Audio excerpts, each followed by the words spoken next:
lovesick lady cop held a deadly secret for more than 20 years while she climbed the law enforcement ladder to success. But a savvy cold case team and some fast food garbage led to her smackdown. Here's how.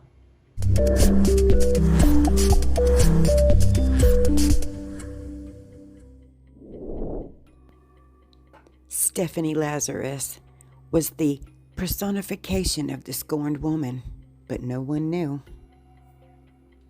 In college, she did the on-again, off-again casual dating thing, mostly with John Rutan, who lived in the same dorm that she did at the University of California. He was a mechanical engineering major. She was a political science major. They were both really athletic and into the college life, so they bonded pretty quick. John considered the relationship just regular, casual college stuff, but Stephanie was more and more emotionally invested. She started stealing his clothes, which most women do, take the occasional hoodie, but she actually stole them when he was in the shower. And she took nasty, dirty pictures of him when he was sleeping. After they graduated college, John went to work for a computer hard drive manufacturer, and Stephanie became an LA cop. They saw each other every once in a while and dated, but nothing super serious, or at least as far as John was concerned. He thought it was kind of a friends with benefits situation, although really good friends. He didn't find true love until the day he met Sherry Rasmussen. They had both went to UCLA at the same time, but didn't meet until 1984 at a social event. Sherry was intellectually gifted, and she had graduated from high school really early, like around 16. When she met John, she was in her late 20s, and she was directing a nursing program at a really high-profile medical center. Sparks started flying pretty quick, and there was an immediate attraction between John and Sherry. It didn't take long before they were engaged and planning a wedding. Stephanie had no idea what was going on when she decided to throw John a surprise 25th birthday party. She was devastated and jealous and started doing weird stuff. She would show up at John and Sherry's apartment just unannounced. Hey, what's going on? She wrote long, sad letters to John's mom about her unrequited love for him and what all she was going to do to get him back. She wrote everything down in her diary and told her diary all of her unrequited feelings and how sad she was. She just kept doing weird stuff, like once she bought a pair of snow skis and she went to John and Sherry's condo, and she was all dressed in this little skimpy outfit, and she just knocks on the door and says, "John, will you wax my snow skis for me, please?" Sherry, of course, was livid, but John assured her everything was fine. They were just friends. John may have thought so, but Sherry was not buying it. She was sure Stephanie was on a mission to destroy her relationship. She vented to her dad about the situation and a lot of friends.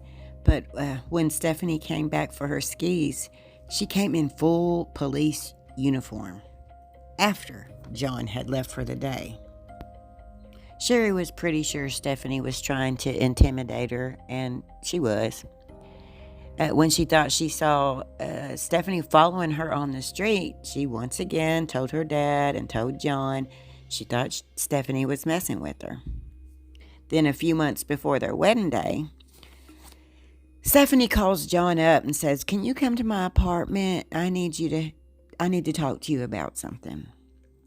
Then they end up in a little tete-a-tete romantic entanglement. Later, John said he did it to give her closure. He says it still haunts him to this day in his last interview.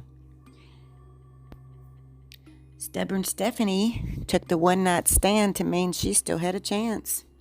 So she goes to Sherry's work, actually, And she's screaming and she's cursing, and she told her that she slept with John, but she told her that they had an ongoing relationship.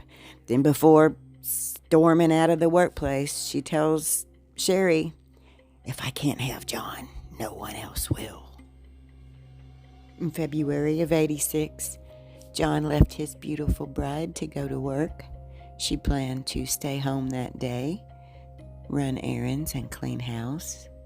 But it was the last time anyone would ever see her alive. John returned home that evening to a horrifying scene. The garage door was open and Sherry's car was gone. Glass was shattered across the pavement. He went in the house to find his beautiful bride lying on the living room floor, riddled with holes, bruised, bitten.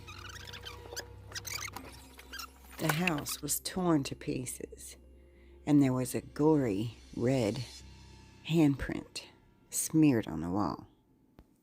Police saw a lot of electronic equipment stacked up by the door, but nothing was taken from the house except the couple's marriage license.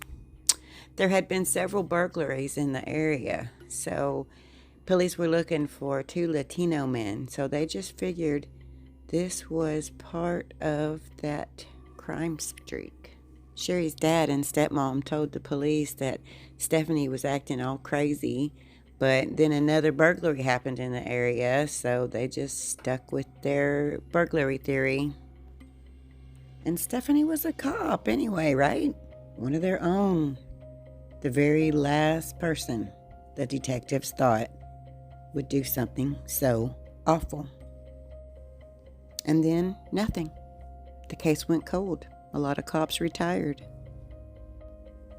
Those that did not forget this case, especially the bite mark.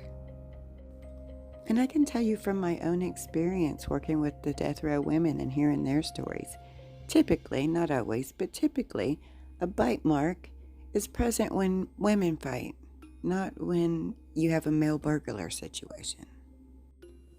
23 years goes by, and Stephanie has dedicated herself to her career. She is a model officer. She's won the gold medal in the World Police and Fire Games in 1987, and eventually became a high-level detective in Commercial Felonies Department. She worked on high-profile art thefts, and then eventually opened her own private investigation place. No one had a clue what Stephanie Lazarus was really capable of. While Stephanie was busy living life to the fullest, Sherry's daddy was busy calling and visiting and writing letters to anybody and everybody that he could about his daughter's case and his suspicions about Detective Lazarus. John remarried and moved away. Stephanie got married, adopted a child. Life went on. And then DNA. Finally, it had come to be prominent, and the bite mark that was on Sherry was tested. The first thing they found out was that it was female. The new forensic investigator on the case found the file talking about Stephanie's confrontational visit with Sherry, and he asked the LAPD if Stephanie had been questioned. They said yes, 2 burglars were responsible and nobody ever caught them, and then that was that. The case was shelved once again. It was reopened in 2009, and they decided then that the whole burglary theory was BS, and they scrapped everything and decided to start over. The new cops decided burglary wasn't even a thought because Sherry's jewelry box was still there and the stack of electronics in the bedroom looked staged. They went back to the DNA evidence and from that created a list of 5 female suspects. And guess who was at the top? Steph. but they knew she was a cop and they'd have to be careful. They go over and over through the suspect list, finally decided nobody made sense but Stephanie. So they just hammered down, started watching her. They also uncovered that Stephanie owned the same type of gun used in the crime. So they knew too many years had went by. Their only shot at getting this broad was DNA. So they put together a covert mission and they snatched some of her fast food trash that she threw away. Then, bingo bango, the DNA matched the bite marks on Sherry's body. Everything got very Miami Vice after that, and even the officers involved in her takedown were kept in the dark because they thought she was going to figure it out and run or try to kill someone or herself. They decided to tell her that the feds were there and they needed to talk to her about a high-profile art case. And her interrogation video is all over YouTube. They asked her to relinquish her gun once she got over there, and once she got inside, then they got shitty with her. Finally, 23 years after she murdered Sherry Rasmussen, Stephanie Lazarus got what was coming to her. The trial was a media circus. It was a cold case, a love triangle with a scorned lady cop right in the middle of it. What more could you ask for? Maybe the prosecutor's opening statement. A bite, a bullet, a gun barrel, and a broken heart. That's the evidence that will prove this case. Indeed, it did. Stephanie was found guilty and sentenced to 27 years to life. She is at the California Institute for Women in Corona. John cried all the way through his testimony. In his impact statement, he said he regretted spending that last night with Stephanie. He said, "It breaks my heart that what happened to her happened because she met and married me."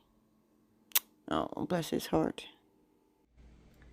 Thank you for staying till the end. Please give it a thumbs up and subscribe so you can see more.